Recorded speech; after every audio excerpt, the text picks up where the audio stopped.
I would firstly like to acknowledge the traditional owners of the land in which we are meeting today. I'm on the traditional land of the Kaurna people of the Adelaide Plains, and as we join together from across the country, I invite you all to reflect on the traditional owners on the land in which you're joining us tonight from. Alpha Australia pays its respects to elders, past, present, and emerging, as well as any First Nations people that are joining us tonight. My name is Brad Martin, and I am Alpha Australia's State Director for South Australia. I'm also in the final years of a Bachelor of Science Honours in Biological Science at Flinders University. So I'm really excited to be involved as a part of Queer in STEM events, and also to be involved in showcasing and celebrating queer scientists from across the country as a part of National Science Week.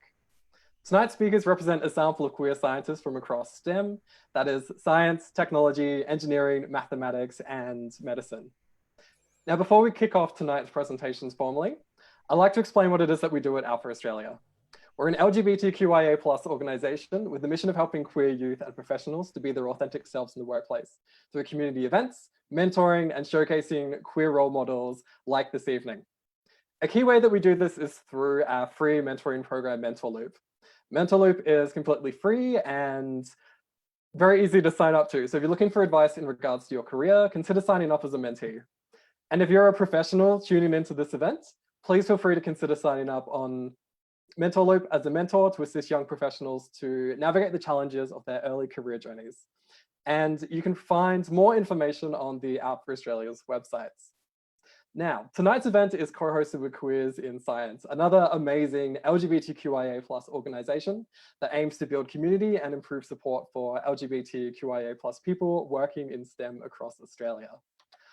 So now I'd like to hand over to Mohammed from Queers in Science, who will introduce our organisation.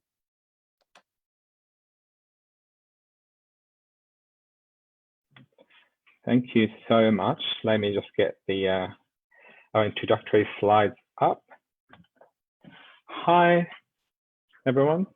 My name is Mohammed, and I'm the co-chair of the Victorian chapter of Queers in Science. So I'm just going to walk you through who we are, why we exist, and all the stuff we have done in the past and the stuff we intend to do in the future. But before we do all that, let me just start by acknowledging the traditional custodians on the land in which we meet and operate, the Aboriginal people of whatever nation you are in. Currently in Australia, I know this is a nationwide. I am in the Wurundjeri Nation lands, and we would like to pay respect to their elders, past, present, and emerging, especially those queer identifying among them. All right, so just because it doesn't do that thing. Yeah, here we go. All right, who we are. So Queers in Science started about 2 years ago to support queer individuals working in STEM fields, and that's science, technology, engineering, mathematics, and medicine in the country.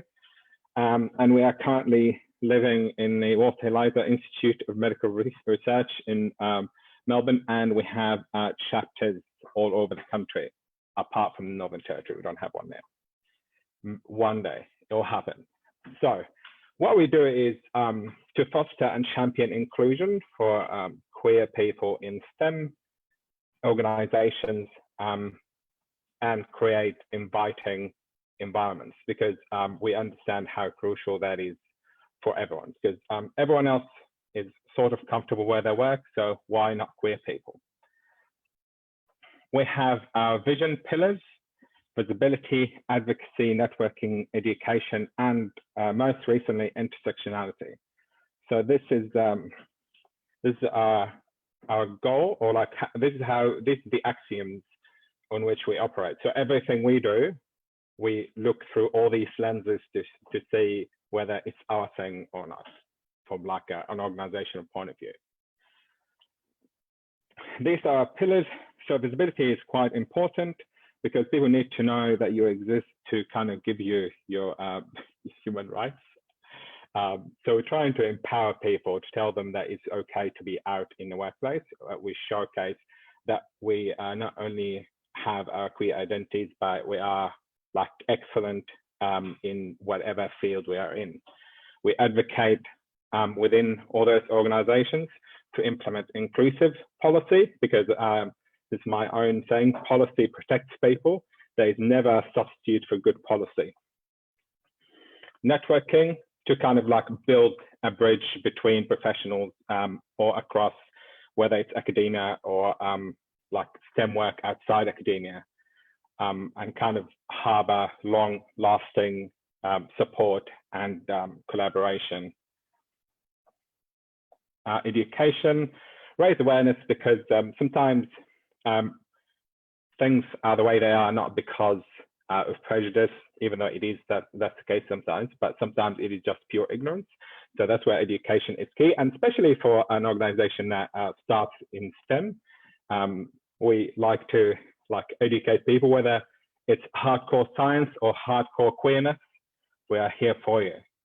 And most recently, intersectionality, because this is quite important, because we understand that having a queer identity, a STEM identity, and all these other identities can have compounding effect in terms of disadvantage. So, you know, my general indicator of inclusivity is trans black women. They say that like the people like I see, if they have their rights, it means everyone else has their rights. So we need to understand like the complexities of human beings, and we need to reflect inclusive policy and practices that are just as complex as people, so we can protect them and kind of help them be comfortable, whether it's ethnicities, cultural backgrounds, disabilities, religion, ages, or gender identities. They all play a role in the wholesome queer person you are in general. So just a few facts about being queer in STEM.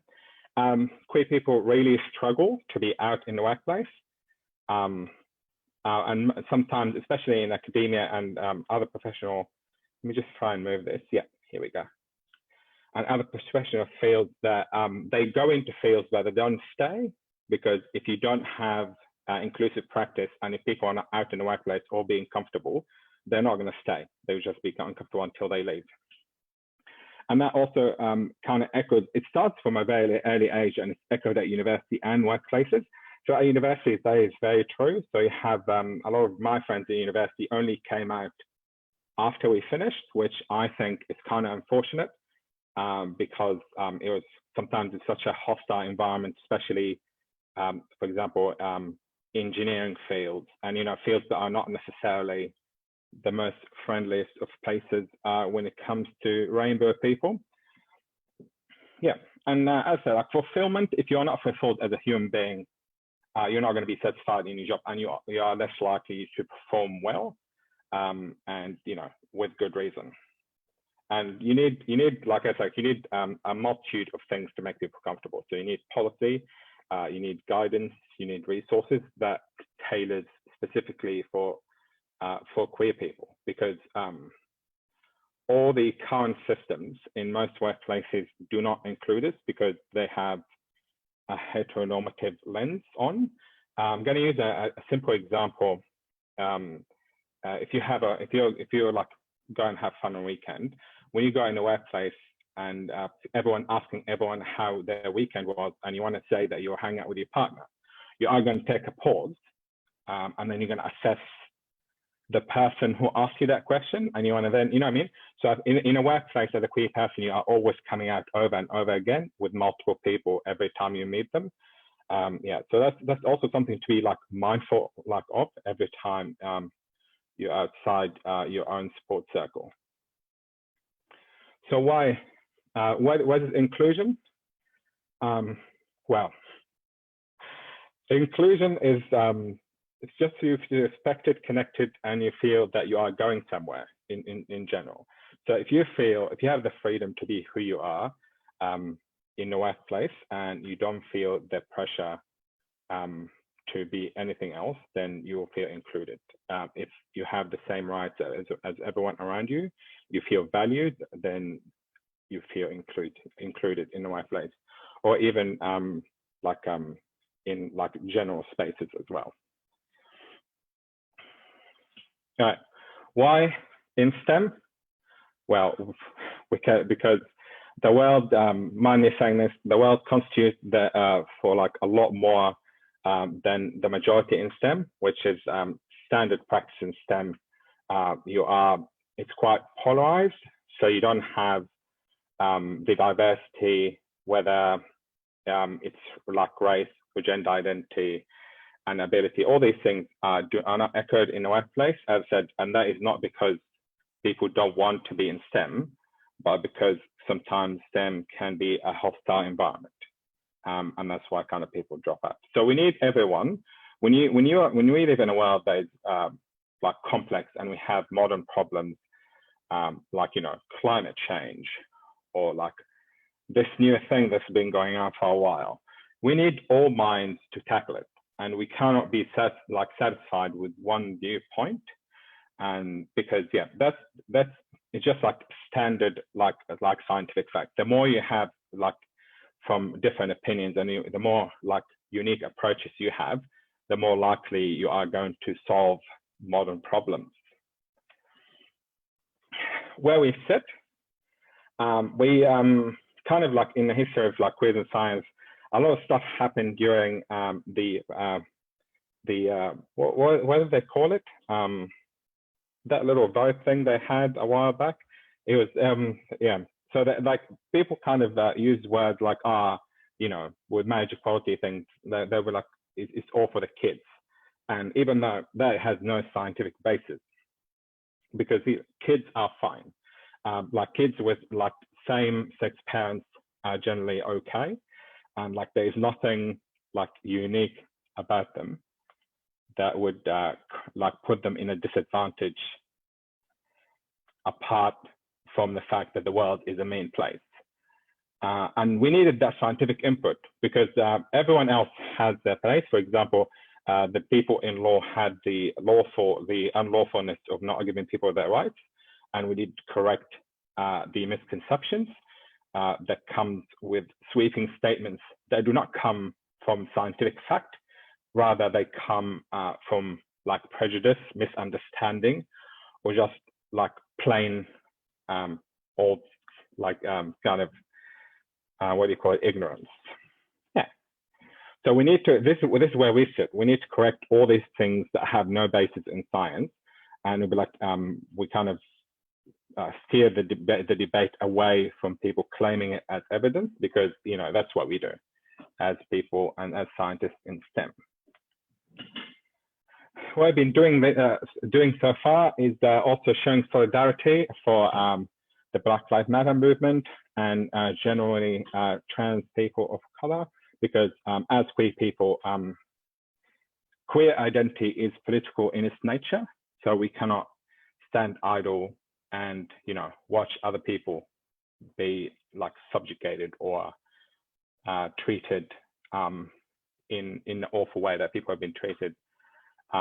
So we show solidarity, although it is a different experience to the experiences we have here in Australia, but we need to kind of like draw the correlation lines, because as I said, we are scientists and we know that the stuff that happens overseas happens here, only it's different. So sometimes it's easy to point fingers and say like, it's so bad over there. Here, we're all happy. And especially post marriage equality, people think that we are way further than we really are. And I think having conversations to kind of like put that in reality is much better than delusion, because the second you look away from your rights, they take them away. And when I say they, I just mean mean people, or mean people who have power to do so. Most recently, we made a statement about the education legislation that maybe you had or maybe you haven't, but as I said, like they were claiming like scientific evidence when there wasn't. So we kind of like jumped in and we made a comment about the scientific facts about like young people in schools. Again, we know our unique place, which is in STEM. So we speak from a STEM point of view, and we let all the other like fantastic queer organizations kind of like hold their place in the conversation. So a bit of history. Those that Dr. Sarah Stevenson and Roberto Benelli. They're the founders of Queers in Science. Terrific people. I had the pleasure of meeting them during LGBT STEM Day, and Dr. Sarah is my co-chair in Victoria, so I know her pretty well. Yeah, so they started conversations back in 2017, I think. And then that conversation gave birth to Queers in Science. And then from there on, we kind of started in Victoria, and now we're everywhere apart from Northern Territory. So if you know anyone in STEM in Northern Territory, please get in touch. We need people there. This is us. This is the Victorian Committee. As you can see, we're all overall happy people. This is just because we were having a weekly meeting, and I'm always talking about how delicious my rosemary and chocolate chip cookies are, and how good wine is. It was overall a nice evening. I was the only person eating cookies, so you can see I'm like a little bit happier. All right, so let's go through our history. So we started. Is this the right one? Yeah, it is the right one. Yeah. So as with STEM Day, the official launch of Queers in Science, and then from then on, we ran a whole bunch of events. A heap, actually, is a scientific term. A heap of events. We had our queer wall. So if you are a queer person in STEM, also get in touch. You can be part of our queer wall, which like showcase our visibility, what we do, what we're passionate about, and like where we are located. So if that's something that you are comfortable with, please shoot us an email, because there are so many of us out there, and community is very important to make us feel home wherever we are. And we did our Queers in Science Midsummer Carnival Store. We had experiments in the sun. It was actually pretty cool. We did some DNA extraction, some dry ice. I am not a biologist. I'm like, so that wasn't my field. So I had fun. It was like I was in school. It was pretty good. We joined Pride March. We had our networking drinks, and then we had our first symposium. More drinking. We had board games. I'm not a board game person, but that evening was actually very terrific. I loved it. And then in 2020, again, we did like a terrific event this year. We did a bunch of lecture series during Midsummer, which we are going to do again like next year. They were well attended, the terrific events. And another like point when we go to queer like STEM events, you get this overwhelming feeling that like I've never went to anything STEM and I saw like my kin or people like me. So if you haven't been to any of those events, please do, because as I said, like you're going to feel things that they're good things and they are new feelings. And the more we expand and the more we run events, the more we feel them. And that's kind of our thing. It could be your thing too. All right. Yes, and so we did a whole bunch of things. Our most recent one was our virtual film festival, just like screened films online and chat about them. Also, like the Queensland chapter did a Queers Journey, like something similar to this in STEM. And Victoria did like a more academic event where we talk about senior academics, about how they got where they are and all the different little intersections that will guide you. Excellent. So this is Midsummer. See all these colorful beakers.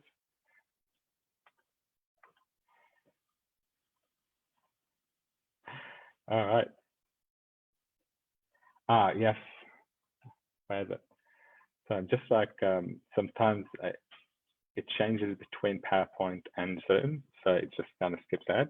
Yeah, so like the Pride March was nice, although it was pretty hot during summer.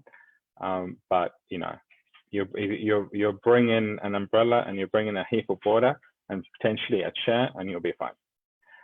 And in the bottom here, this is our like queer wall. So it looks like this. It's actually also virtual, and it will all be part of our new website, which should be launched sometime before the end of the year. Also, we will have a big national LGBT STEM day at the end of the year. It's going to be terrific. So if, or like we're having events in all states and territories. So please get in touch if you don't know who your state reps are, and yeah, we put you in touch with them, and then you can see what they're up to. Alrighty. Yeah, so that was this STEM day. It was a very, very beautiful day. Again, I can't stress how much I loved it. They also gave me a trophy on the day. I love a good trophy. Me, I have no trophies now. I have two. It's nice. I haven't had any trophies in sports or such matters. So I like my trophies to be all science related. All right. So we had talks from people from across the board. We had people from like professional engineers. We had people from defense. We had people from medicine, biology. I myself am a material scientist / engineer. Yeah, and we had astrologists. There's so many queer people in astronomy. I love it. It makes the stars brighter every time I look at them. So it's a pretty big day, and it was much needed. Again, it was like all our attendees were actually quite happy. It was a very, very big day for everyone. I said, because it really was filling something that is missing, because we're all sitting in the room and we all realized that this is a big gap in STEM, which hasn't been acknowledged until now, and now it has. So we'll only grow bigger, and the more people kind of come on board, the more events we run. Yeah, that's our LGBT STEM day.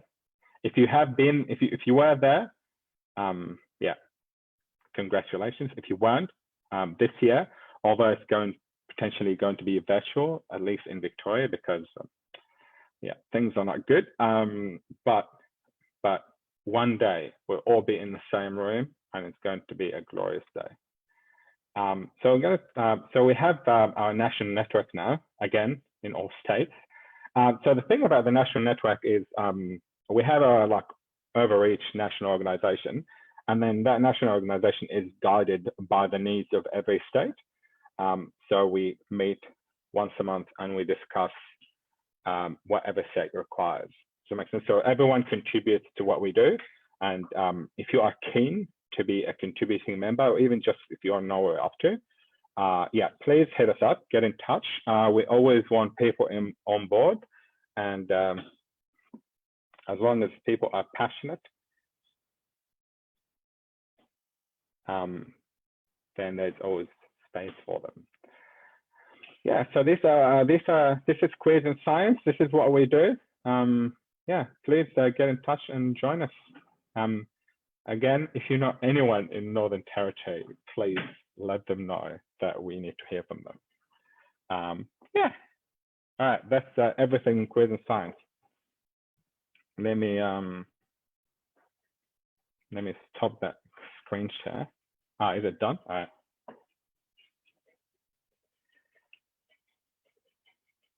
All right, let's check. All right, now am I going to talk about myself, Brad? Oh, okay, I was just giving the thumbs up.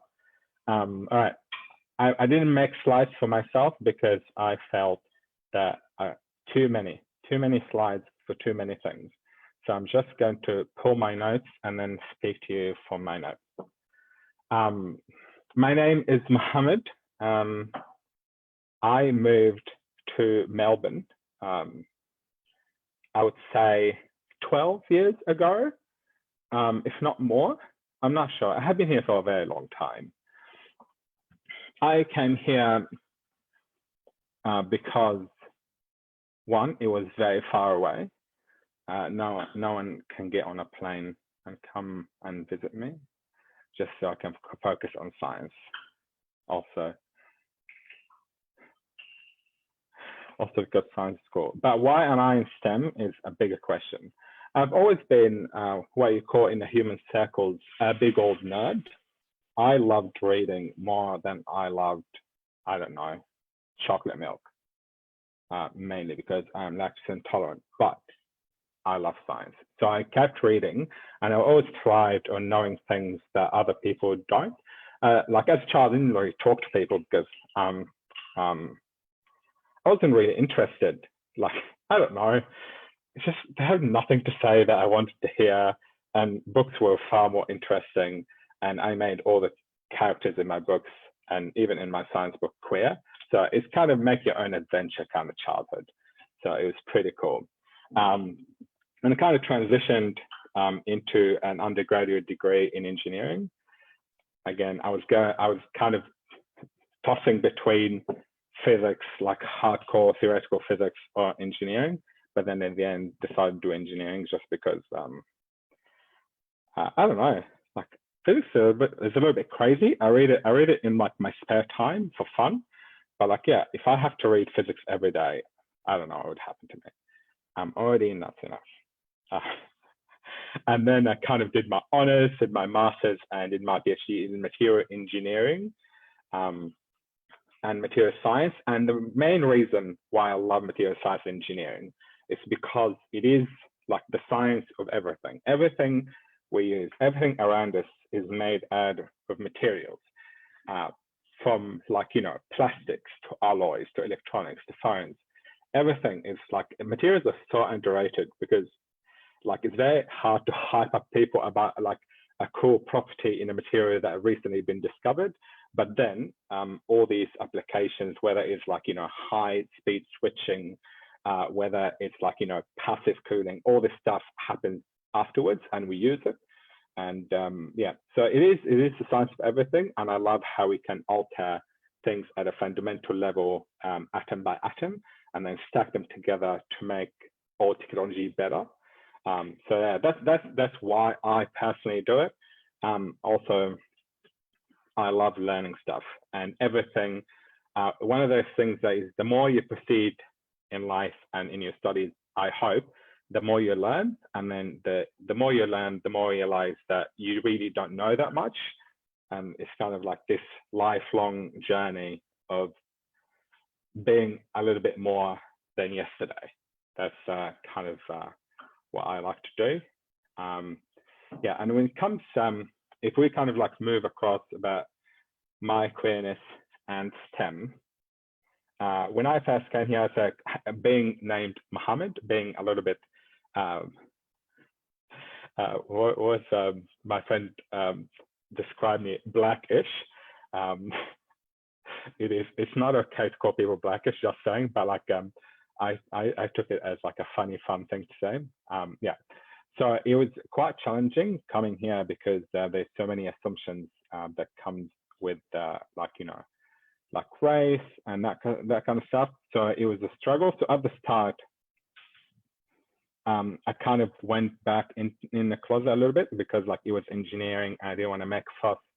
But then I noticed that I wasn't performing like as well in my studies as I used to when like, you know, I was like out.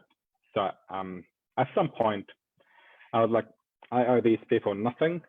So I kind of started to champion queer work because if you don't like the state of the world, my way of working is you roll up your sleeves and you start to fix it.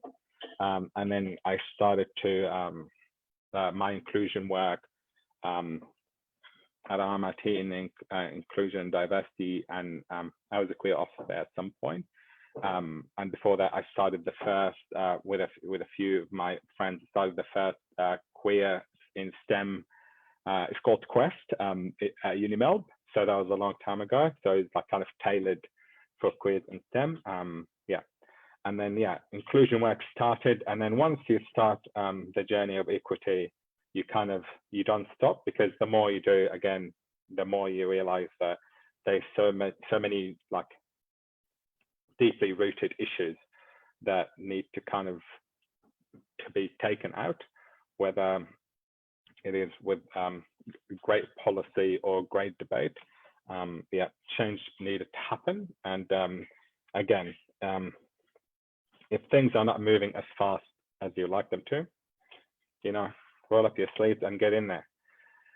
In terms of like my greatest pride in my in my life, my greatest pride has always been all the inclusion work that I have done, because it gives me like comfort to know that for many like generations, like either within my like tenure in all the inclusion committees or after, there's so many people who now come through, and wherever they are, they like they have it a little bit easier.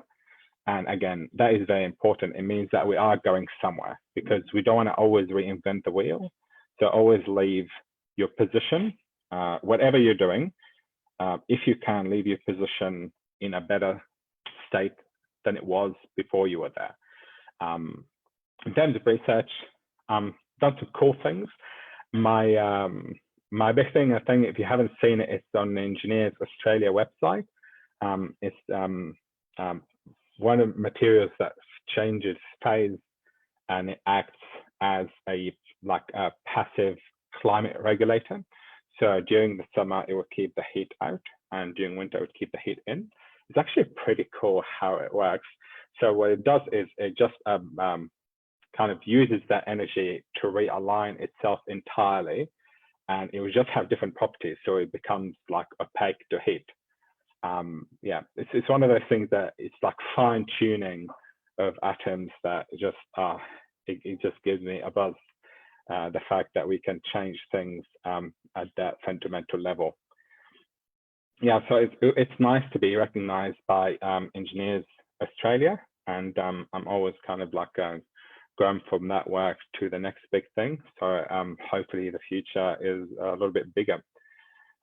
Yeah, in terms of challenges in STEM, I've always kind of been cutthroat with challenges. My main beef with STEM is like the lack of inclusion on a real capacity, because sometimes people don't have to be hateful to you to your face, but then if you cannot move forward in your career, or if you can't actually, you know what I mean, if you can't make a better life for yourself, in my books, it's basically the same thing. If you create an environment for people where they can thrive, it is oppression. You know, coat it in any way, call it whatever you want to call it. Say that this is the way things are. Just side note, the second someone tells you that this is the way things are, that person is speaking from a place of privilege, and they don't want you to get nice things. So when someone says that, I stop listening immediately, because I know that person has does not have my interests at heart. Instead of saying, let's see how we can make things better for you, which is the better way to phrase that, because if things are broken and you really care about the right thing, you'll probably give it the old try to fix it. Yeah, so it's STEM is a mixed bag. And the other thing in STEM is bystander. The problem with peer pressure is sometimes people don't want to oppress other people, but again, they don't feel obliged to correct a wrong. Again, that's something that we do need to train people in doing. As I don't put yourself in a questionable situations. There is a science to it on how to be a bystander, and it would be cool if we can get everyone at all workplaces and universities and life trained on that. I'm sure there's stuff online to read up. Yeah. So if you're just starting your life as a student or a professional in STEM, my advice to you is to trust your gut.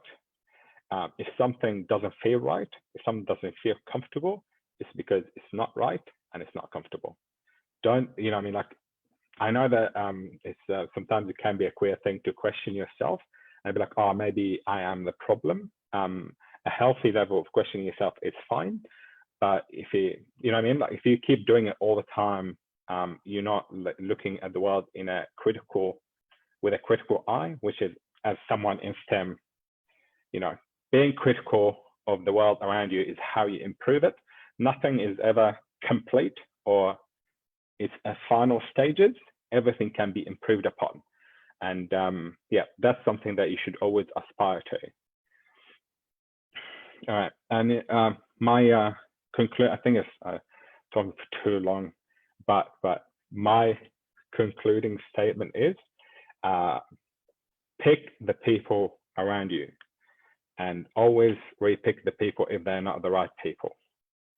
So you're only as successful, or you're only as efficient as the people around you if you're not in a supportive environment. Try and change that environment the best you can. If your mentors are not supporting you, get new mentors. You can always start from scratch. It's fine. It's nothing you do is the end of the world. Hopefully. So yeah, always like aspire to move forward. And when you're tired, it's okay to take a few days off and I don't know, read some fiction outside of STEM to recharge, and then get back into it. That's me. Thank you so much for listening. I'll pass back to Brett. Okay, thank you. Firstly, thank you, Dr. Mohammed Taha, for sharing your journey and also introducing Queer in STEM. It's really exciting that there's these emerging opportunities for queer STEM people that certainly didn't exist nationally very recently for a lot of us. So it's really exciting to see where that's going to go, and hopefully this event will be a part of that journey. Now I'd like to introduce our next speaker, Kirsty Miller. So I'll hand it over to you. Hi, everybody. Thanks for sharing, Mohammed. It was great listening to your story, and definitely some helpful advice along the way there as well. So I just wanted to know before we get into sort of my story that elements of my story towards the start of my journey were really impacted on some pretty rigid definitions of gender. And while I think we've come a really long way in the last few years, especially in sort of understanding that gender spectrum, that wasn't really something that was as understood and embedded in the society that I grew up in. And so my story sort of has elements that were impacted by that. So it seems all a little bit silly now, but when I think about what I thought my life would be like in high school, I thought I'd like figured it all out and knew what was going to happen. I was going to become an engineer. I was going to fall in love. It would be with a man. We'd get married, settle down, have a couple of kids. If I go back even a little bit earlier than that, when I was in primary school, I actually did one of those assignments, and it was like, what do you want to be when you grow up? And I thought I wanted to have a lot of babies and buy a lot of shoes and stay home like my mum did. It's pretty fair to say that my ambitions and my career path and who I love has changed a whole lot since then. So today I'm going to talk a little bit about that journey and some of the changes that I've been through over the last few years. So I completed my high school years at a private Catholic girls' school in Brisbane. And it was a pretty big adjustment for me going from sort of 5 years of just studying with girls into engineering, where I was often one of very few women in a room of hundreds of guys. But uni was really like a pretty wild time for me. And some of that was around the engineering and the science and the physics and the maths and learning all of these new things. But it was also a really big period of figuring out who I actually was. At the time, I was working at Apple, which I loved. I got the opportunity to study overseas in England, which was absolutely incredible. And it was also the first time that I fell in love with a woman. When I was coming out during university, it was a pretty daunting stage of my life. I think overall, I've been really lucky with the amount of support and love that I've got from my family and friends, but that didn't mean that there wasn't a lot of uncomfortable conversations. And for me, conversations about coming out are often met with shock and bewilderment and almost a bit of a process of me convincing the person that I'm talking to that I'm actually coming out. So it was still a tricky phase, but I got to a point where I was out with everyone at university, I was out at work, and I was very out with all of my family. But as a lot of us know, coming out isn't really sort of always a one-time thing. So I then started my career in civil engineering. I was working in a regional council in Queensland, and I was working in a team of about 40. And in this team, I couldn't really see anybody who looked like me.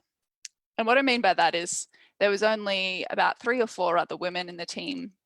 Most people were sort of late 40s and older. And I couldn't see anybody who was comfortably and openly out within that workplace. There was a general air that some parts of our lives just shouldn't be brought to work and talked about at work. And I obviously, and that sort of impacted me, and I definitely didn't really enjoy my time there. In hindsight, I think there was a lot of mental strain on that sort of constant curating of the things that I was actually saying at work. So it led to me leaving. The only time that I actually came out when I was working at that council was on my very, very last day, just to one person.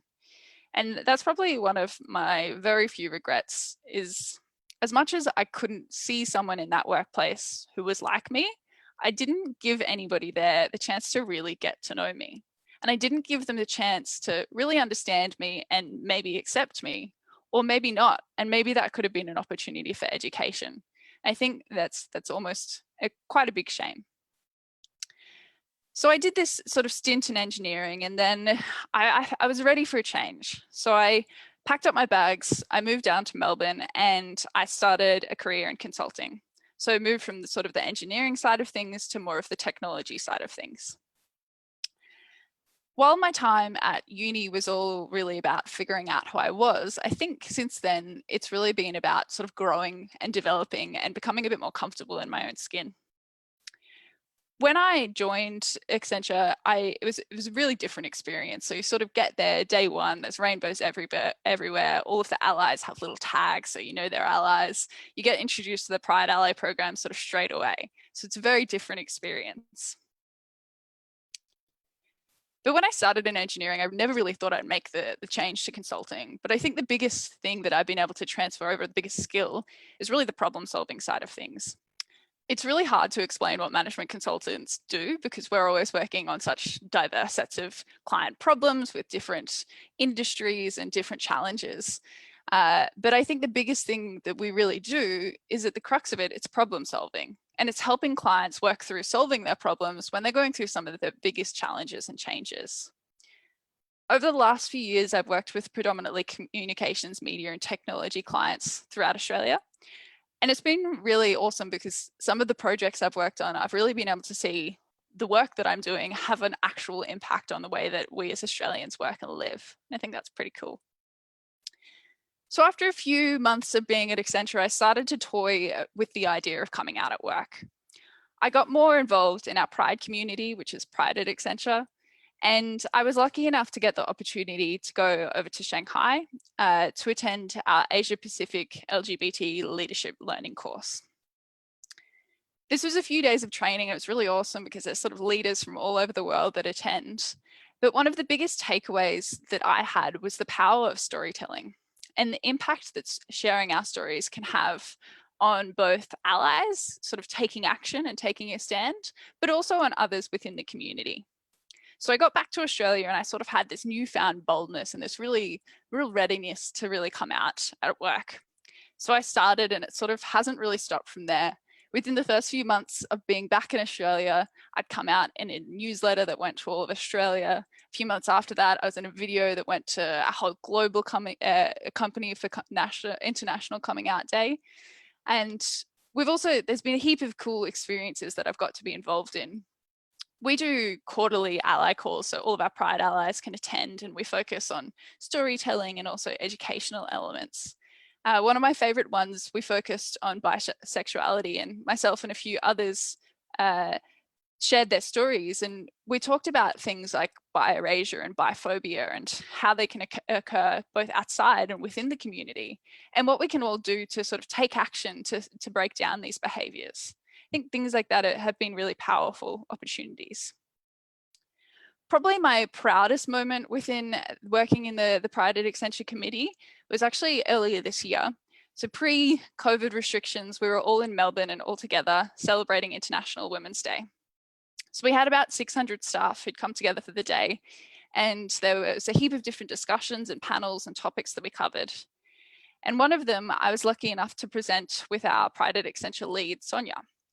And we presented on the intersectionality of being a woman and being gay. And we talked about topics like the spectrums of sex and gender identity and gender expression, sexual orientation. And it was really awesome because we run ally training at Accenture, but it's sort of an opt-in. So you say, hey, I'm an ally, I want to be a better ally. Can I come to this training? But for International Women's Day, nobody opted in to attend our training. So I got access all of a sudden to all of these people who were just there to attend IWD. But now we're having conversations about these different really important parts of Pride. At IWD this year, I shared somebody's story that wasn't actually my own. So I shared a story about an email.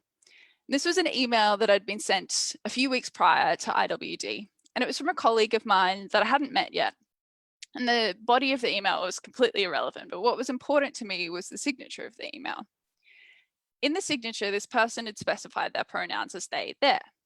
Now, for some of us who are more comfortable with using our pronouns, and that's almost sort of the norm now, it might not seem that impressive to you.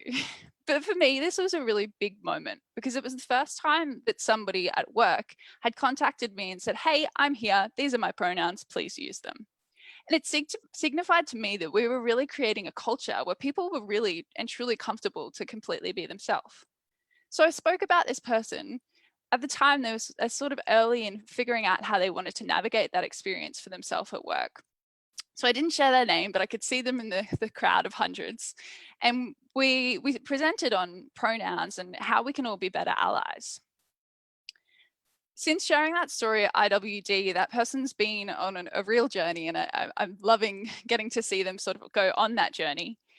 And they actually recently shared their own story with all of our global network. So for International Non-Binary People's Day, they shared a video talking about their experiences, who they were, what not being non-binary meant to them, and how we can all be better allies to support them. So I think that's pretty magical, sort of seeing that journey that they've been through. So that's a bit of a whirlwind of my journey, but I guess a few points to recap. First, be bold. Oftentimes, sharing my story, especially elements of my story, can be really quite daunting.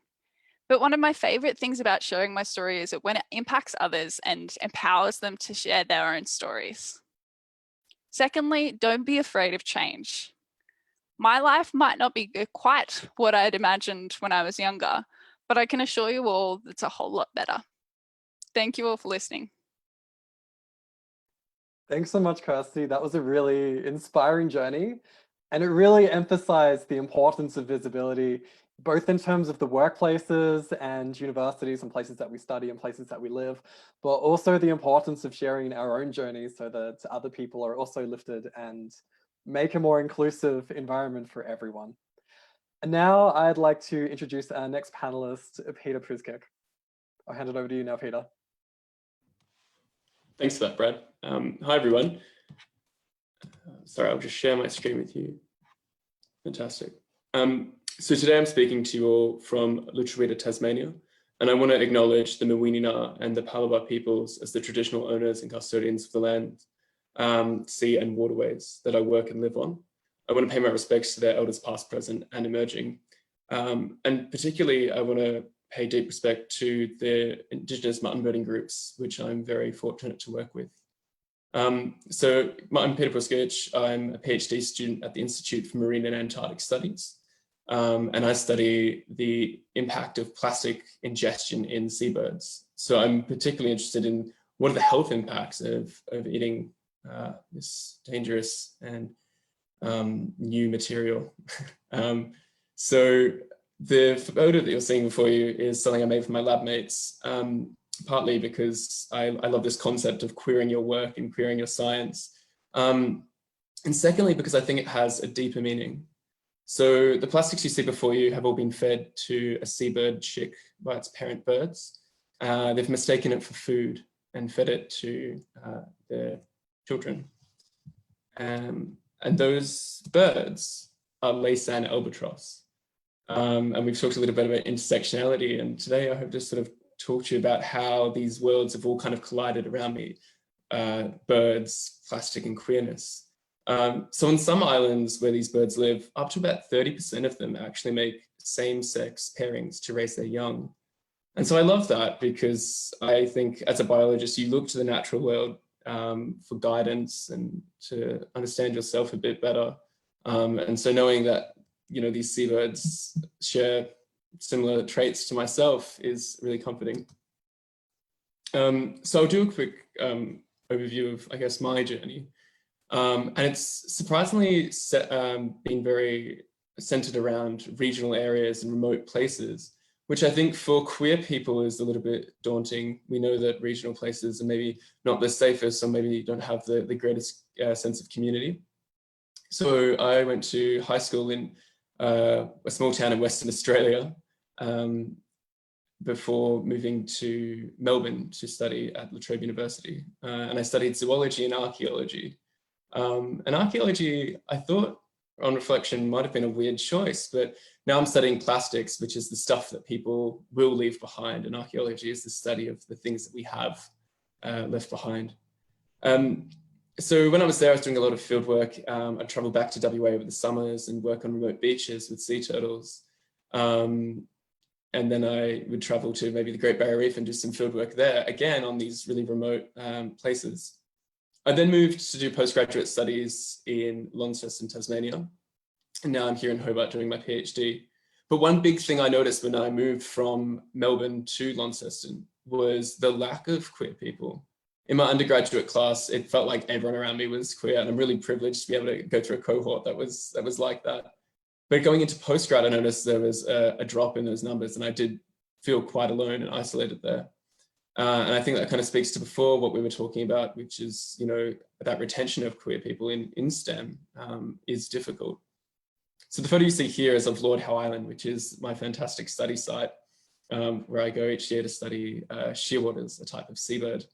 And again, this theme of remote and regional places being, I guess, where I tend to find myself. So I go there to study plastic pollution. It's a relatively recent anthropogenic impact. Plastic has only really been in mass production for about 70 years. So you can see here on this graph, in 1960, only about 20 million tons of plastic was being produced each year. And these outdated numbers from 2014 suggest that there's about 340 million tons of plastic being produced every single year. Each year, about 8 million tons of that ends up in the marine environment. And so this is causing a really massive global problem.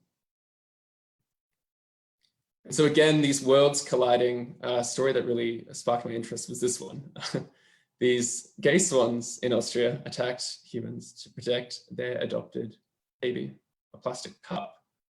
And so again, in a different way, we have these same-sex pairing birds involved in this plastic space, and I thought that was something that's really interesting. So in this effort to queer my science and queer my work, I did a bit of reading outside of science and found this really amazing essay by Heather Davis, Toxic Progeny, the Plastosphere and Other Queer Futures. And in this essay, Heather speaks of a Norwegian fisherman who caught a large cod, and when they opened it up, had a plastic dildo inside. Now, she links this to these ideas of queerness and non-reproductive sex, and stating that, you know, plastic has this tie to it. And we know that the chemicals in plastic, such as BPA, which is quite famous, can actually have implications for sexual reproduction in people that have been exposed to it. So I thought this was a really, really interesting tie. And I laughed at the story originally, but some recent research that me and my lab team did came out this week, actually. It was on local gulls here in Tasmania. Now, gulls are an often underloved and overlooked species. We don't really care for them that much. And so it was surprising that there wasn't much done on plastic ingestion in these beach chickens or sky rats. But when we looked in what's called a bolus, which is this thing in front of you, it's a pellet of all the stuff a bird can't eat. And it should have fish bones and maybe squid beaks or bits of shell. Instead, we were finding plastic, lots and lots of plastic. And tying back to that idea from before of that non-reproductive sex and queerness, we even found condoms and other similar related things in these boluses. So that was shocking because it shows us that these birds are having a really bad time with waste and debris. And of course, the gulls are gay. This sort of came out in the 70s and was quite controversial that such animals could do these things. So again, tying back to that. But in her essay, Heather Davis speaks of the plastosphere. Now, plastics, when they're in the marine environment, they're this great place for animals and microbes to attach to. And so they've created their own little world called the plastosphere. It's unique and we've created it. And so Davis sort of argues that these are our queer children. We've created this world. So the example I can show you here is some algae growing on some plastic and these tube worms. They've made up this little tiny environment that should otherwise not exist. And so this image is of the shearwaters that I study on Lord Howe Island. And I'm taking this idea of the plastosphere. I'm looking at what happens to these birds if they eat that plastic that may have harmful bacteria or harmful algae. You are what you eat. And that's the same for your microbiome. It's influenced by what you eat. So I'm interested to know if these birds are eating things and it's changing their microbiome, or if it's even introducing harmful things that may be adding to the population decline of the species. Recently, I was very fortunate to be part of a large marine ecosystem assessment of Antarctica, and I helped work on, I guess, the issue of plastic in the Southern Ocean, which we really don't know too much about. But I was fortunate to be with a bunch of early career researchers and talking about the challenges and the obstacles faced by early career researchers in Southern Ocean sciences and STEM more broadly.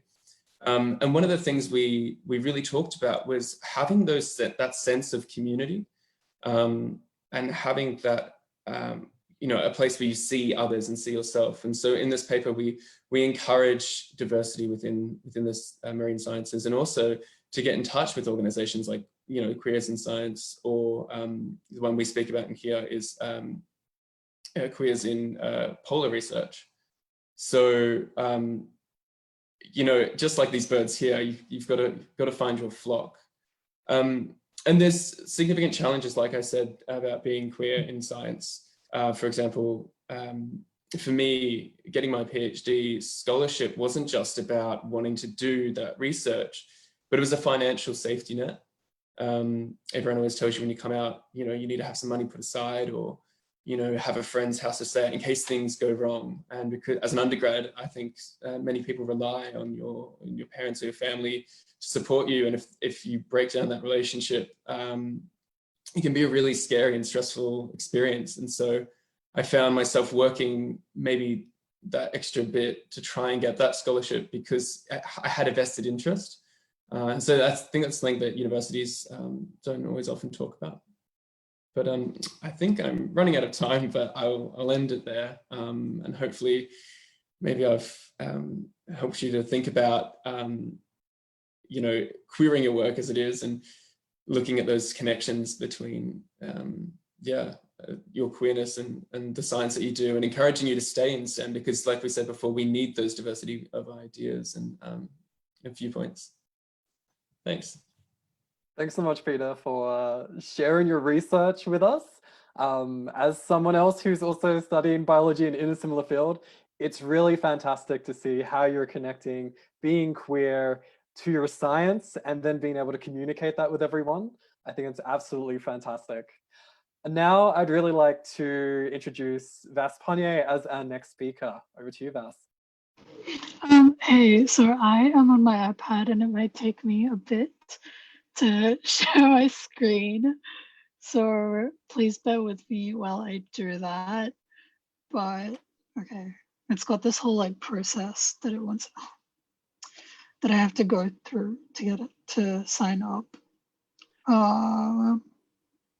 So in the meantime, I do have to say gay goals made me very, very, very happy as a concept. And I'm sorry, I'm just trying to get everything up so I can just, go into it. Almost done. Perhaps in the meantime, while Vaz is sorting that out, if anyone would like to let us know what area of STEM they're a part of, whether that's science, technology, engineering, mathematics, or medicine, that would be really fantastic, just to see what sort of representation we have. Can you see my screen? Yes. Can you see my notes at the bottom of the screen? Yes. I don't like that. Gosh. Present from beginning. Why wouldn't it let me present? Oh my gosh. Okay. Okay, you know what? You can have my presentation with spoilers. I think that's how it's going to be today. So hello, everyone. I'm Vas. My pronouns are they, them. The official name is Visudha Punyani, but I don't care about that. I'm super casual. We'll get to why in a second. So yeah, before I go further, I'd like to acknowledge the land I'm on, which is Parramatta, or as it's also called, Parramatta. So I am on Darug land, and I would like to acknowledge the elders past, present, and emerging for allowing me to be on their land and to speak to everyone while I am on their land. I've been studying remotely on this land due to COVID restrictions. I've been unable to go to uni, so I'm just very grateful to be on this land. And yeah, so who am I? So this slide is a bit of a word overload. Let's quickly run through it. So I'm 20, I'm still a student. I was born in 2000. I'm pretty sure I'm the youngest person here in terms of the panelists. I don't care for grammar, so if you pick up mistakes in the slides, I'm sorry, but not sorry. I like playing the piano. How good I am is a bit debatable. And I'm working on it. I'm getting there. I'm taking lessons. The Impressionists by far my favorite. I love cats. I kind of go crazy when I see cats. I have ADHD, so the sporadic nature of this presentation is a product of that. I really, really love fountain pens. I can talk about them forever. I have 5. And I was born in India, and I moved to Australia when I was 7.5. IAD as non-binary, as lesbian, and as a person of color. So that's a lot of intersections that I'm going to get into in a bit later. Maths is my favorite subject. It's closely followed by physics and then chemistry. And then there's like a bit of a gap until I get to my love for bio, but it's all there. Engineering and IT, those two are not my friends. And that's like me in a nutshell. So let's kind of move on. How does this work? Yes. Okay, so school is kind of where it began, right? For everyone, I guess, like when we were introduced to something. So for me, the something was chemistry, physics, bio. I don't have any photos of primary school, so I'll just tell you about it. My mom handed me a book on the solar system when I was either 6 or 7, and I absolutely like fell in love with it. And Pluto to this day is very close to my heart. I still think Pluto should be a planet, even though it defies the definition of a planet, but that's okay. So obviously that kind of curiosity for the like space and the world around me was really, I'm being introduced to it as a child from my mom, who wanted to be an astrophysicist when she was younger, but ended up becoming an accountant. That kind of passed on to me. And yeah, so that ended up in me in high school, and everyone who knows me would argue that I'm probably the nerdiest person they know. However, I did almost fail science at one point in high school, and that was in year 7. I cracked 4 test tubes in the process of 1 experiment. So, you know, science and I haven't always been great friends, but it did end up becoming something I'm deeply passionate about. So in year 11 and 12, I did phys chem and bio against the advice of everyone. I was also doing extension 1 and 2 math against the advice of everyone. So there was just lots and lots of STEM in my high school life. And my favorite days on my timetable were always the ones that had the most like science or math subjects. English and studies of religion were not my friends. I think I'm on a panel. So yeah, I did go to a Catholic girls' school, which meant that religion was compulsory for me. That brought me a lot of heartache because it ruined my subject schedule. So I ended up having to drop one of my math subjects, which made me really sad. And outside of just, you know, school, I was doing lots and lots of stuff at like unis. I like every time they were like, here's something for high school students, I usually always ended up signing up to it. So Macquarie Uni did like this outreach thing. UCID had a 3-day winter camp where they introduced us to like all these different aspects of science. And so I would have been around 15 when I went to that. And then UTS had a science experience thing where we did forensics. I was 14 when I did that. And I realized I was queer when I was 15. So there's not much I can say in terms of how my queerness intersects with science at that point. But what I'm trying to establish is that, you know, I did lots and lots and lots of science and loved every minute of it. So it was pretty unsurprising when I ended up at URW in a Bachelor of Science, advanced honors in physics. I need to get my notes up. Okay, yes. So I took physics because at the end of high school, I was a bit unsure what I wanted to do. I wanted to become a teacher, but I also really was interested in just continuing with like this obsession that I had with the planets and space in general. And so I was offered a couple of scholarships from URW. They also offered to give me like accommodation on campus on a scholarship, which is kind of why I ended up going to URW, moving from Sydney, because I wanted to explore somewhere new. Like, you know, you go to uni and you want to do new things. So I did that.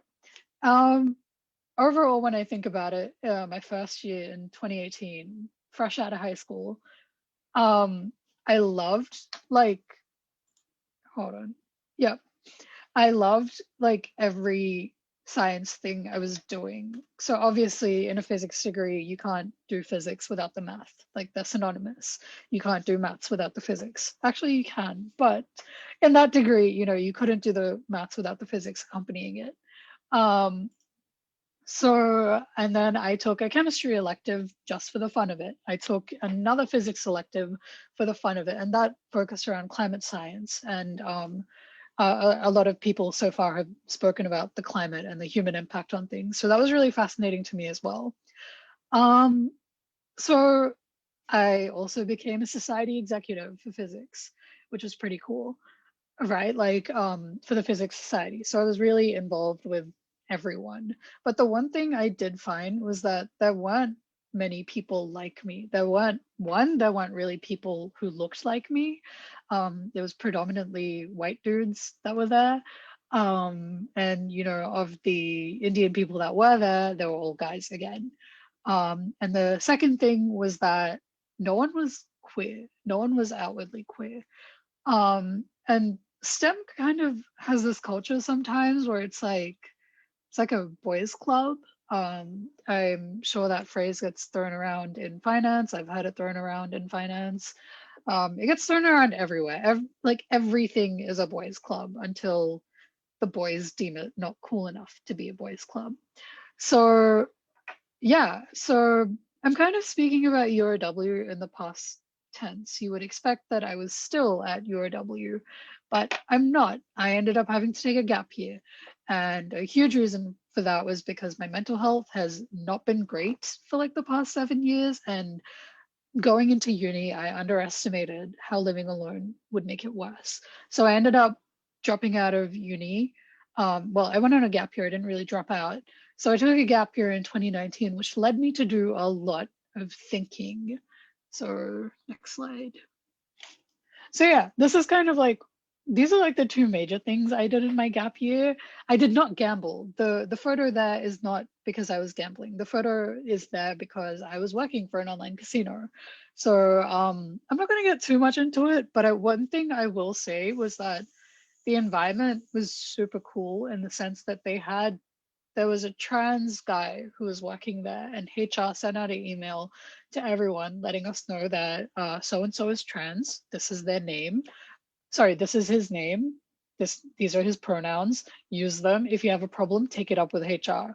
So that meant that no one could really like discriminate against them. And it was really heartwarming to see that support coming out of like this office environment. So the second thing I did on my gap year was I started volunteering with Out for Australia. So unfortunately, I'm not currently with Out for Australia because of university commitments and just like time commitments, but I ended up joining because I wanted to like give back to the community that I was in, and it was probably the best thing I did in 2019. So there was like a lot of things I got out of it. There was lots of, I've been just told that I have 2 minutes left. I'm gonna have to speed up. I found older people that were in STEM. I found people like me. I found non-binary people. I found lesbians. I found people in education, which is a spoiler alert for what I'm about to talk about next. But it was really cool to find, it was really nice as a young person, like as an 18-year-old, to be surrounded by all of these older professionals who were like thriving in their respective industries. Like obviously at the time, a lot of the events were centered around finance and IT, but it was still really nice to know that, you know, like I could do something like that for myself in education. So in the interest of time, I had to think about whether I wanted to go back to URW in 2020 or if I wanted to start as a teacher. And I ended up choosing the teaching route. And why did I do that? Let's talk about it. Where are my notes? Yeah, so I ended up going with the maths degree because it aligns more personally with my values. And also I felt that the community of people would, as a whole, be more accepting of people of my identity in terms of like my racial identity, my gender identity, and whatnot. So the photos on the screen are photos of me doing experiments at home for one of my physics subjects. So even though I'm in a math degree, I'm still doing physics because I can't get away from it. I love it too much. But yeah, so part of that thing I mentioned with Out for Australia and wanting to give back to the community is why I'm a teacher, why I'm becoming a teacher. I want to give back to students. When I was in high school, there were no teachers that identified the way I did. And maybe that was because I was in a Catholic high school and it didn't really work with the Catholic ethos. So I would like to be the role model that I didn't have when I was younger. So that's a large reason for why I'm in education, because I really want to give back. And then the second question I have on the screen is, what does it mean to be a brown, queer, trans educator? It means a lot. It honestly, like, I think just by existing and maybe in class, if I were to say, hi everyone, this is my classroom, welcome to the year, what are your pronouns? Or if you're not comfortable saying them out loud, you can talk to me after class. Like that has the potential to like save a student's life. Like I cannot emphasize just how important this is, that to have someone acknowledge your identity can save your life. And especially in like for children. So I'm becoming a high school teacher.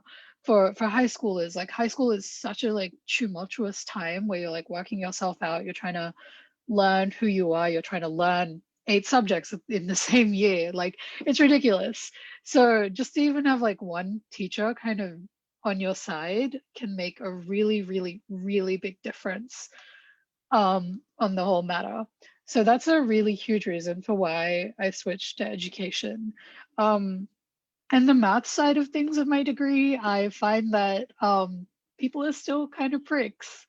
It's really hard.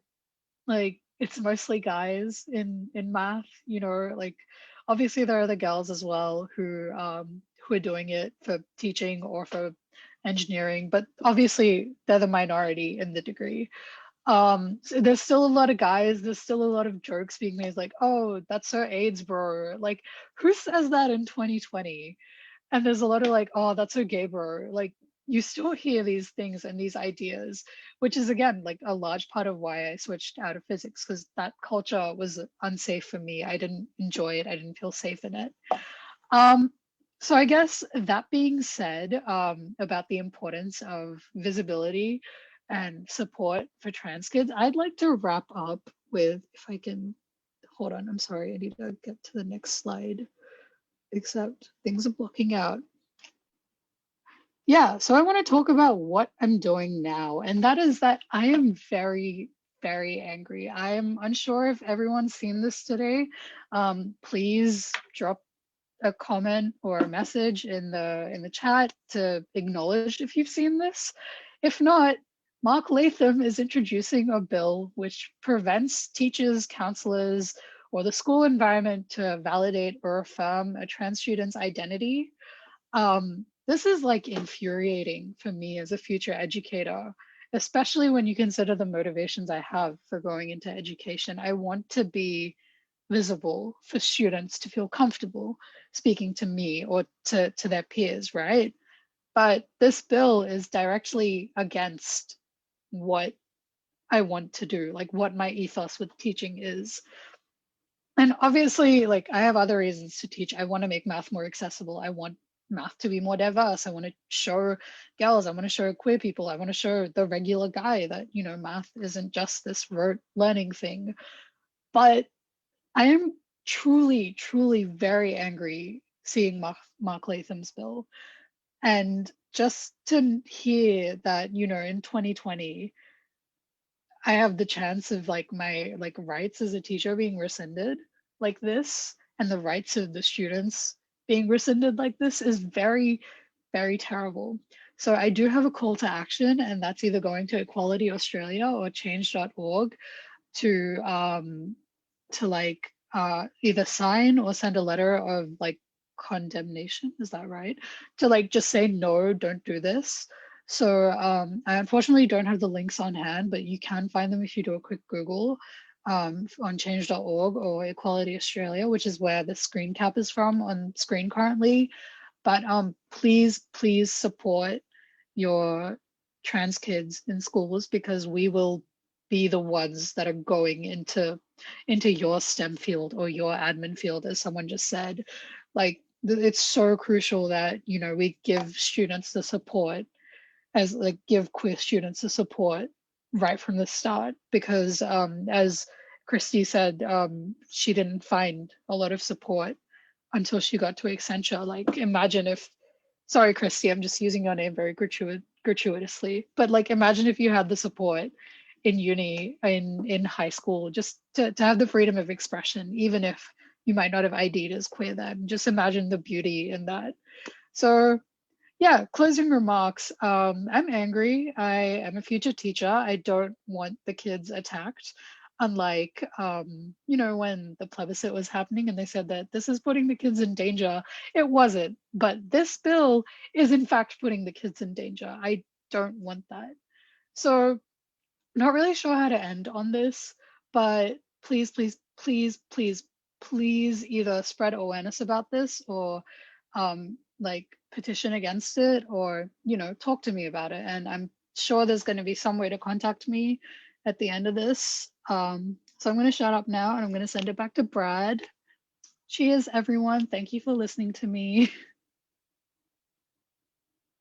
Thanks, Vaz, for sharing your personal story and also for being an aspiring role model that hopefully is going to be inspiring the future generation of STEM scientists, and specifically those that are queer. I think it's fantastic that you're going to be a role model for so many people, not just in this event, but going forward into hopefully the next generation of scientists. And thank you also for highlighting a really important point in regards to what's happening in New South Wales with the legislation. Certainly, I know Queers in Science has released a statement, and I'm hoping that Alpha Australia is going to do something soon as Yeah. well. Oh yeah, I forgot to mention this is specific to New South Wales, but you know, that if it gets passed in New South Wales, it has every potential to start passing in every other state. Like I put this on my Instagram story, but I think like genuinely an attack on like one letter of the queer community is an attack on the whole community. Like if you're singling out the T, you can start singling out every other letter after that. And just sort of to Okay, add to thank you. that, no matter where you are in Australia, you can support with trying to get this legislation, I guess, cancelled so it doesn't actually go through. And on that note, I'd like to introduce our next speaker, Zoe Chong. All right, hello. My name is Zoe, and I'm just going to get my screen share up. And hopefully that works. And if it doesn't, someone yell at me. All right, so hi, my name is Zoe. I'm a PhD candidate so a PhD student at the Australian Positron Beamline facility at the Australian National University. My work primarily centers on low energy positron experiments. And today I'm just gonna talk a bit about my experiences in STEM, in physics. And before I go on, my pronouns are they, them, and she, her. I am also neurodiverse, and I'd also like to acknowledge that I'm coming to you from the land that has been traditionally owned by the Ngunnawal and Ngambri people here in Canberra. And I pay my respects to the past, present, and emerging elders. So I'm going to talk a little bit about existing as a queer person in physics academia, the challenges that comes with that, and the reflection on physics academia as a whole. So full disclaimer, I went through the physics undergrad degree at ANU. I'm a PhD student at ANU, and this is very centric to my experiences here at the ANU. Let's see how many times I can say that in this talk. So basically my point is, my experiences do not represent the whole experience across physics academia in Australia.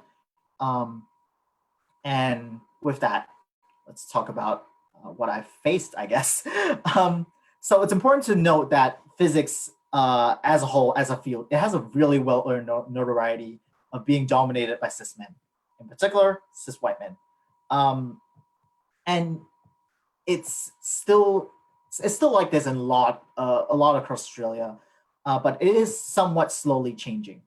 So there has been a lot of effort, well, depends on how you argue in terms of a lot, but there has been effort to get more women in physics. And in particular at the ANU, it's very comforting to me because every time I see it, it's not worded as we just need to get more women into physics, but it's very intersectional. It's always saying, oh, we need to get more women, we need to get more non-binary people, we need to get more marginalized folks and stuff like that.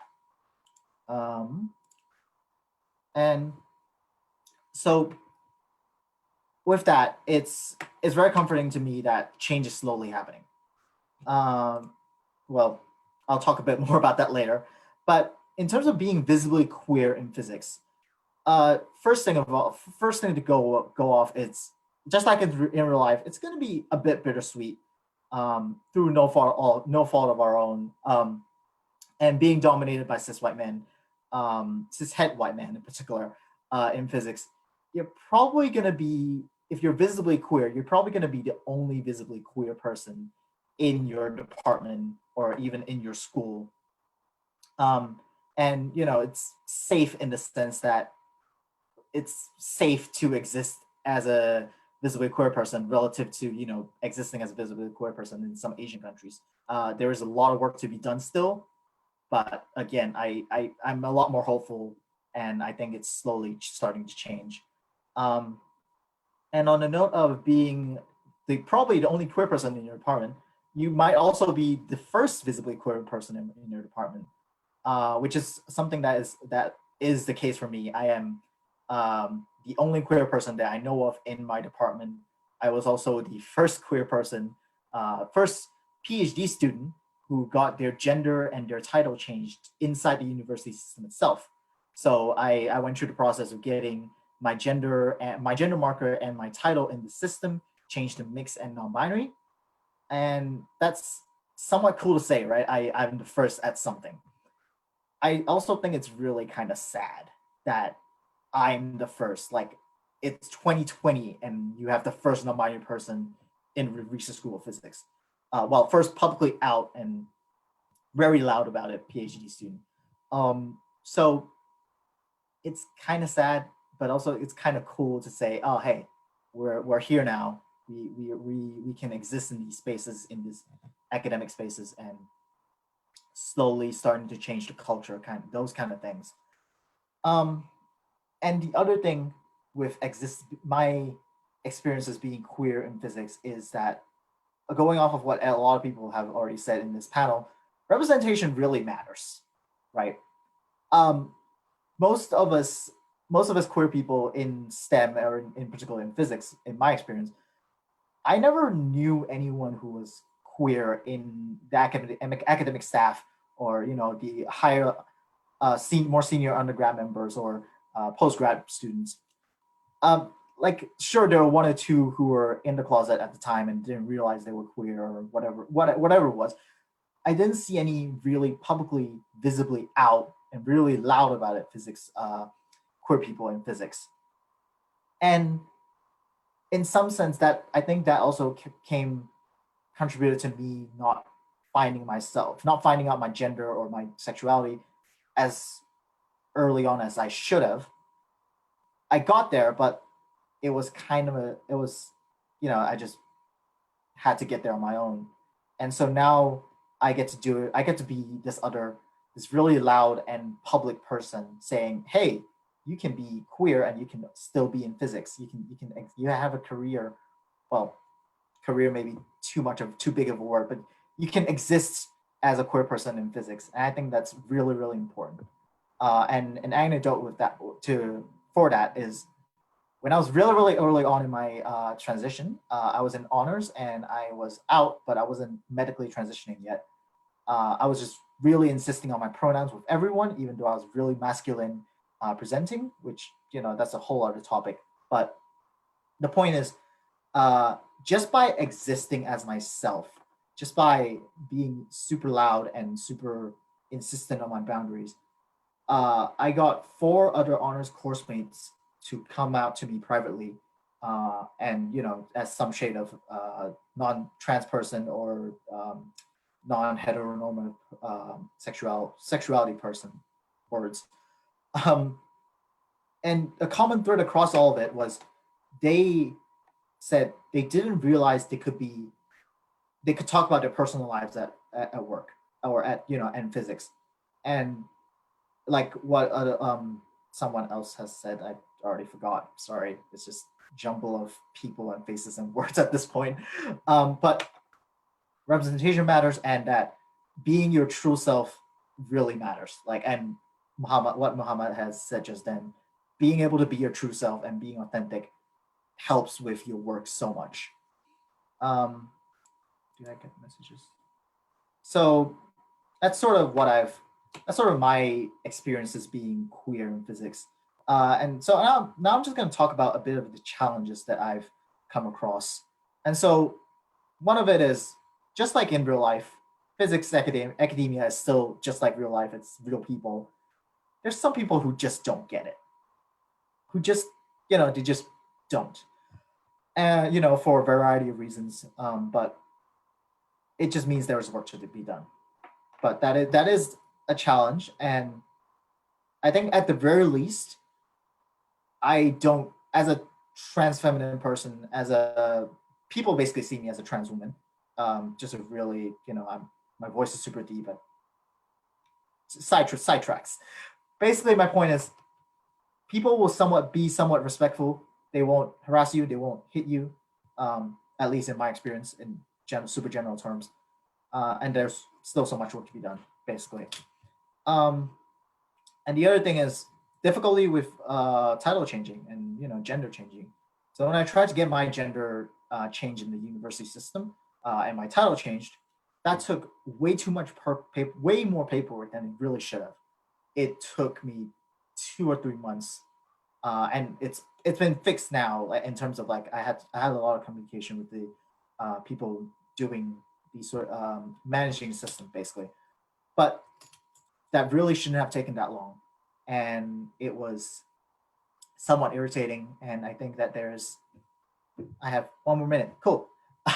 So I think it was somewhat irritating, and I think that, you know, there's still work to be done. And I thank all of the queer activists in STEM, like people like Muhammad and sorry, names blank. Anyway, people who have come before me who done so much work that I can just exist so much easier. It's great. I love all of you.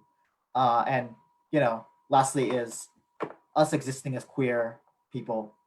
It's inherently political, as has been said, and we often find ourselves educating cishet allies or well-meaning allies about how to better interact with us, and that sort of stuff is a challenge in itself. It can be exhausting, and I think there has to. I hope that it wouldn't be this hard, but it is, and so I think we have a lot more work to do. And on reflection on the field, last minute. A total reflection is it with a chat with my supervisor, a quote that was from him directly. It's 20 years ago when he was a PhD student, no one around him would have dared been publicly not cishet.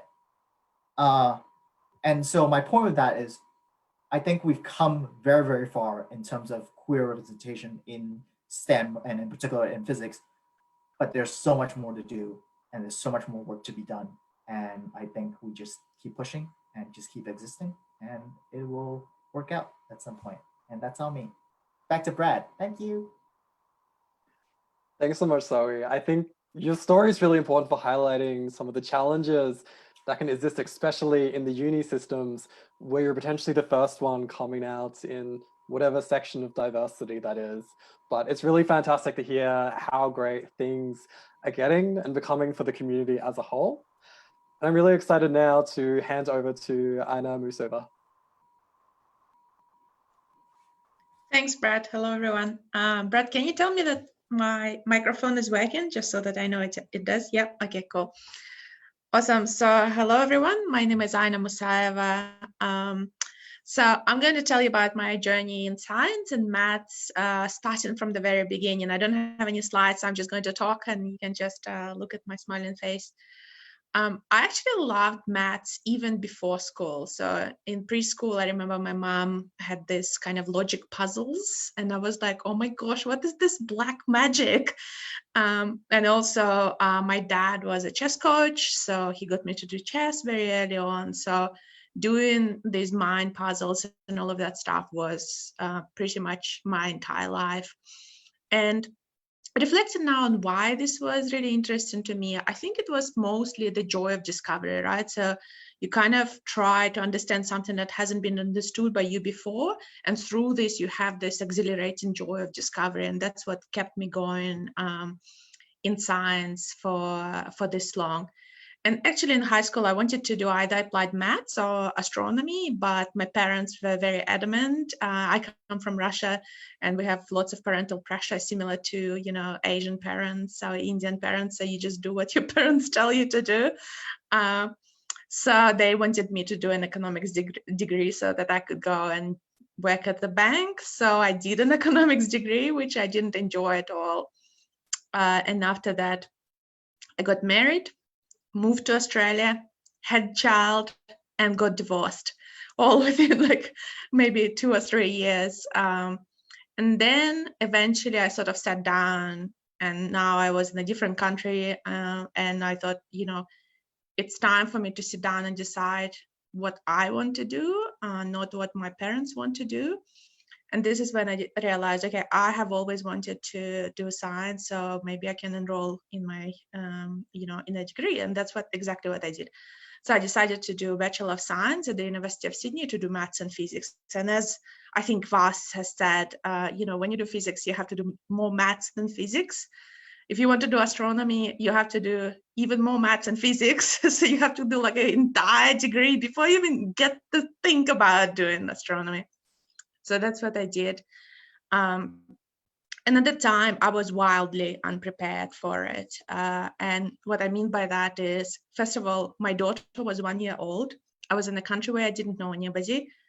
I didn't really have a marketable skill. I taught myself coding from a book to pay for the degree. I was too scared to tell my parents that I got divorced. It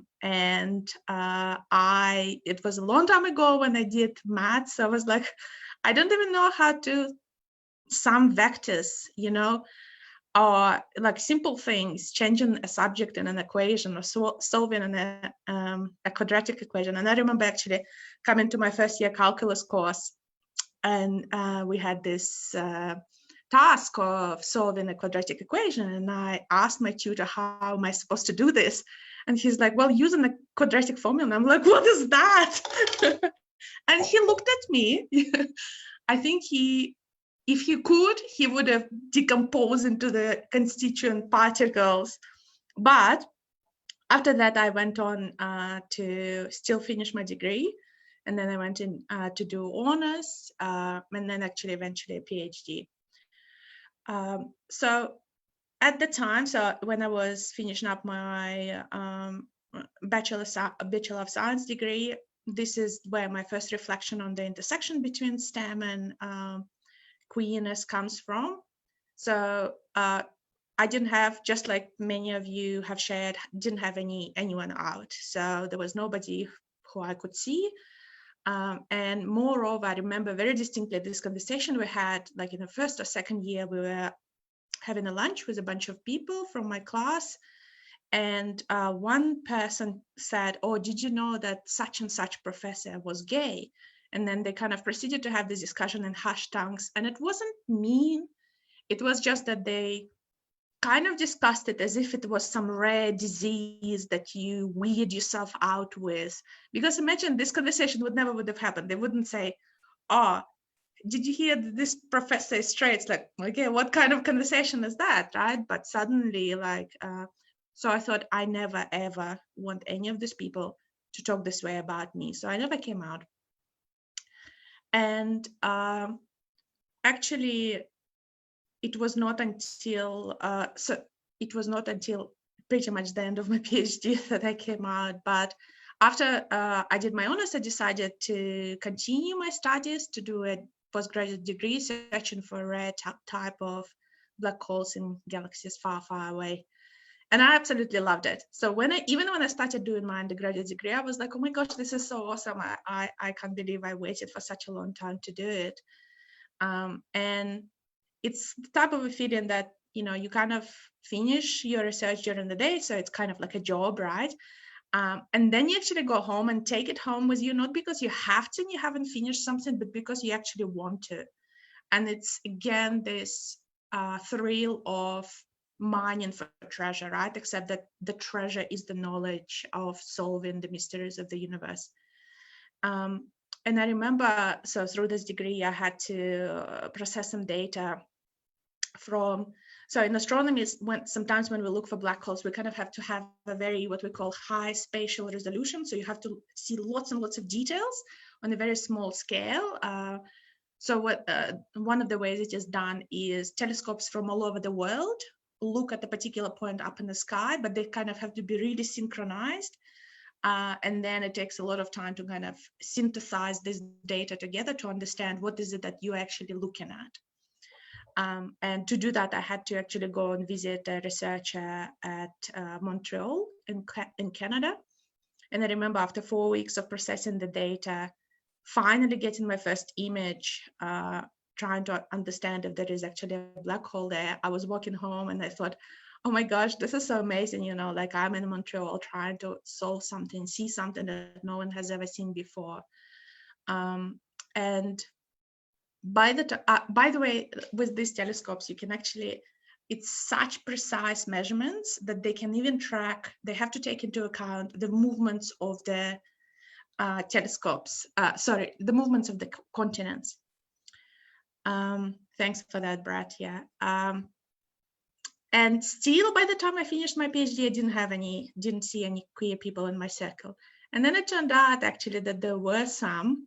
Afterwards, like years afterwards, I caught up, and there was actually 3 others who were really close to me. So I knew them. I was like, why didn't you say anything? Why didn't you say anything?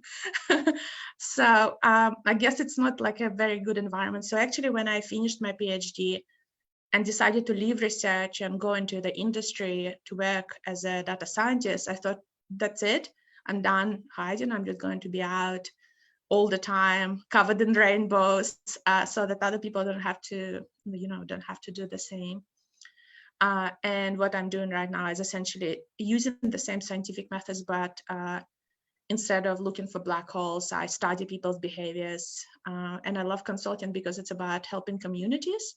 And I'm always learning here, sort of at the speed of light. So if I finish up with some advice. So to Kirsty's point, actually, one of the things that I wish I did is actually came out to my friends, because I just didn't even give them a chance, right? So yes, some of them might have said, I know, I don't accept the way you are, which eventually what has happened through that horrible survey that we experienced in 2017, when all of the weird people came out of the woods. And that's how I lost a couple of my old friends, but I gained new friends, and that's how you kind of surround yourself with people. So I wish I gave them that opportunity. Also, if you are thinking about doing science and you think, oh, I'm not smart enough, I can't do maths, you can do maths, come on. If I could do that, then you can as well. And also, if you love science, don't worry what job you might be doing after that. You don't have to stay in research. You can go into the industry and do something different, right?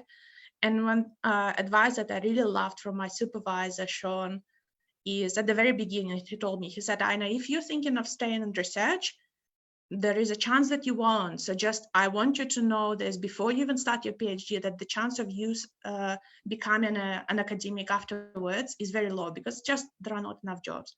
But I still loved doing the PhD. So I'm really happy that it has happened. Thank you, Brad, over to you. Thanks, Aina. It's really fantastic to hear about the different opportunities available in STEM and the different avenues that people in STEM can go moving forward with their career.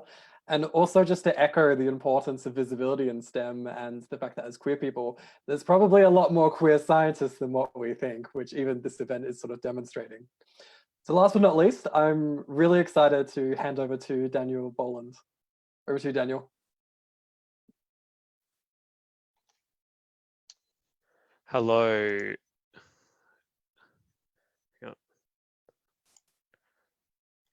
Hi, everyone, and thanks so far to all the other speakers who have come before me. Really enjoyed all of the talks so far, and I think there's a lot of similarities with what I'm about to talk about with some of the things that I've heard and some of the others in the other talks. So, hi, my name's Daniel, and like Zoe, I'm in Canberra, which is Ngunnawal and Ngambri country. I'm going to talk a little bit about my background, my academic background, and my journey to get to the point where I am now. And also I'll talk about what I've observed so far in working where I do now, and the journey that I think my company has also been on in terms of representation of queer people.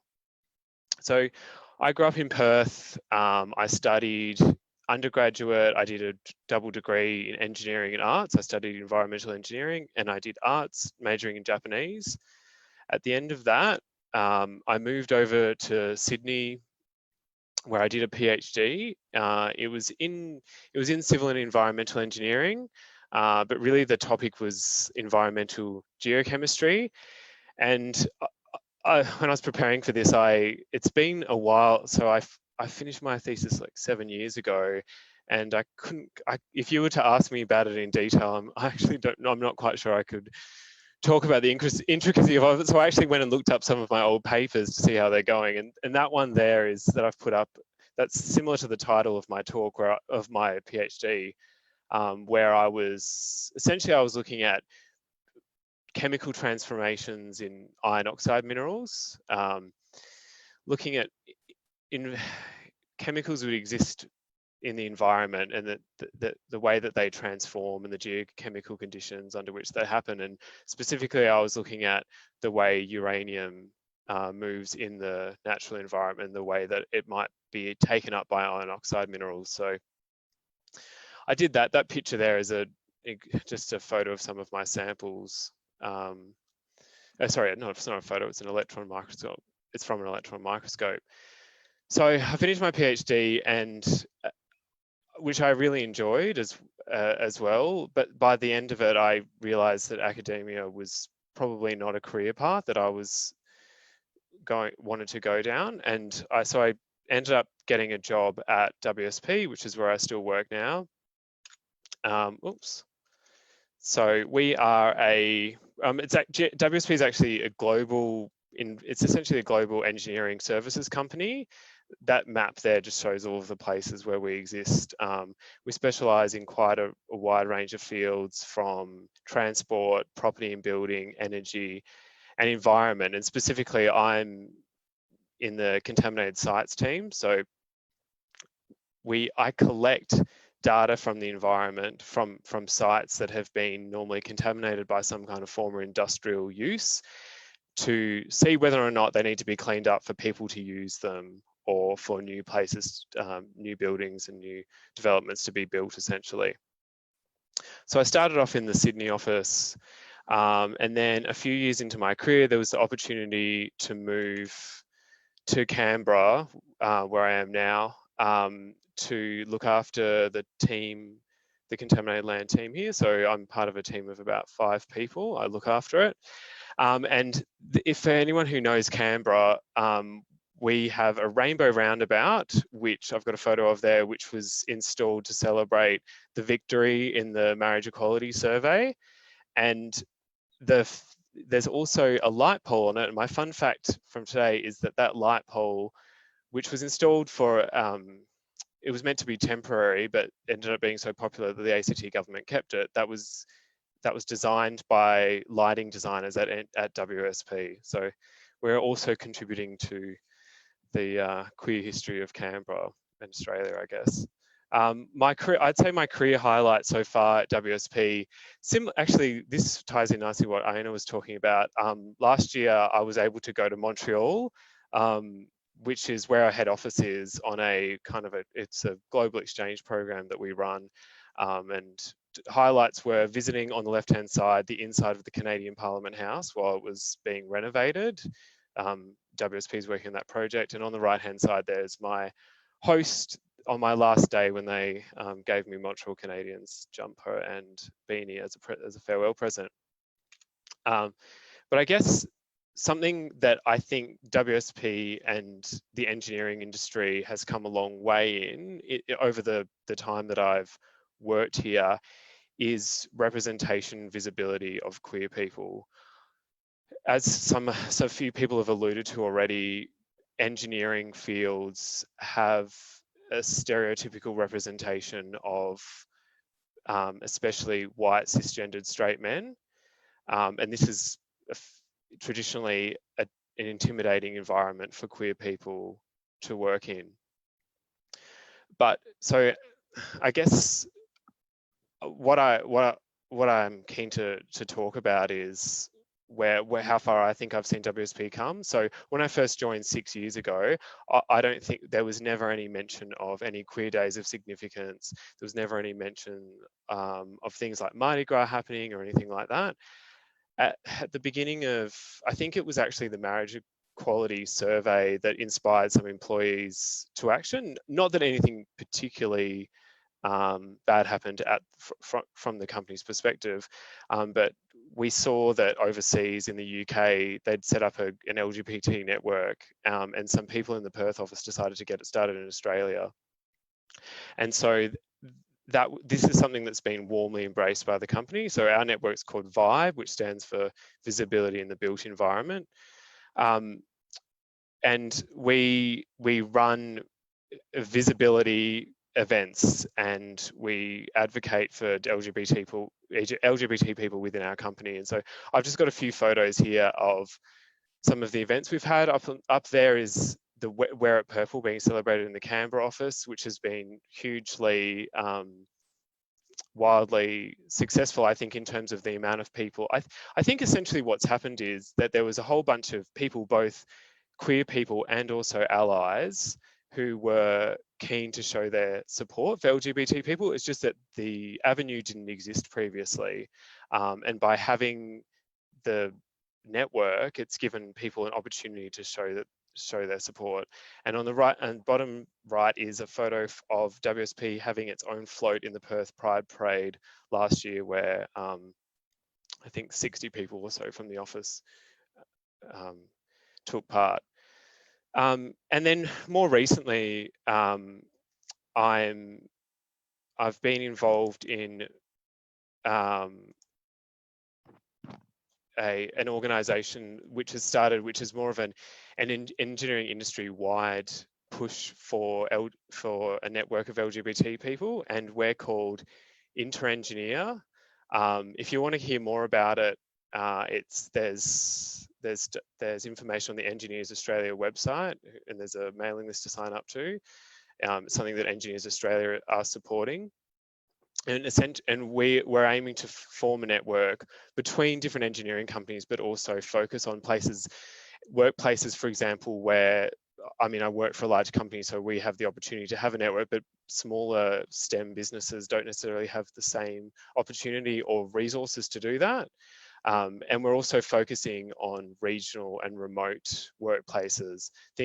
There's lots of STEM industries which are focused in regional and remote areas, especially mining, resources, kinds of jobs. And it's important that I think that there's education and visibility in those areas as well. So I guess if I was to give any advice to people working in engineering companies, I would say that it's important to have a really strong network of people around you. And I think at university, and that's something that I've always tried to do, especially when I was at university at UNSW doing my PhD.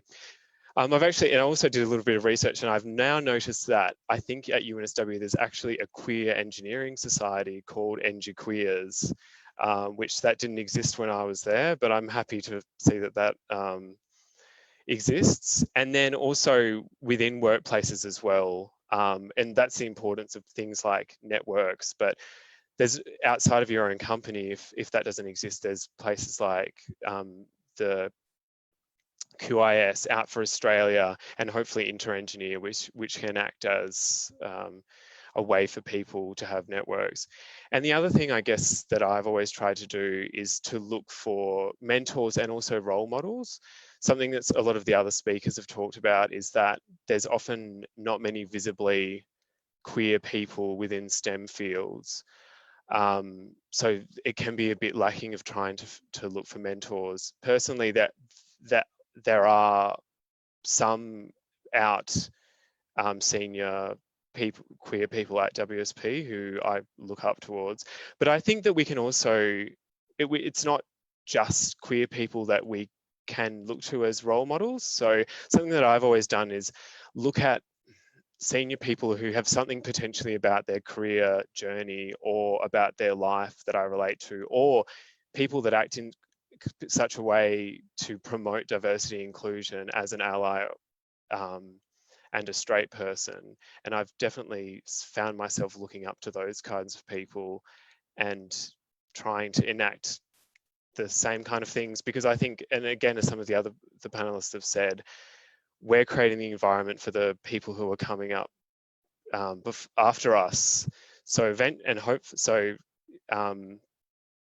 and we actually have that power as young professionals. We have the power to create the working environment for the future graduates of the future. And yeah, so I guess that's my final message. Awesome. Thanks so much, Daniel. It's really fantastic to sort of hear the importance of visibility, which has sort of been an ongoing message as a part of this event, but also just the importance of visibility within the companies that we work in and the sort of opportunities that not only queer people, but also allies can get involved to support queer people in STEM. So now I'd like to sort of officially wrap up. I'd like to thank Mohammed, Kirsty, Zoe, Vas, Peter, Aina, and Daniel for taking the time to share their journeys and perspectives of being queer from a sample of the STEM sector. I'd especially like to thank Mohammed and the Quiz and Science team, without whom this event would not have been possible. And last but not least, thank all of you for listening and sticking around. I realize we've gone a little bit over time, but frankly, it wouldn't be a science event without us going over time a little bit. And I really hope that each of you have learned something insightful that you can take away into your own queer journeys into STEM. Now, if you'd like to learn more about the speakers and organizations showcased tonight, please make sure to follow them on social media and subscribe to Afro Australia's and Queers in Science's respective emails to stay up to date on the latest volunteering opportunities and events. I'd like to once again thank everyone for joining us tonight and have a great evening.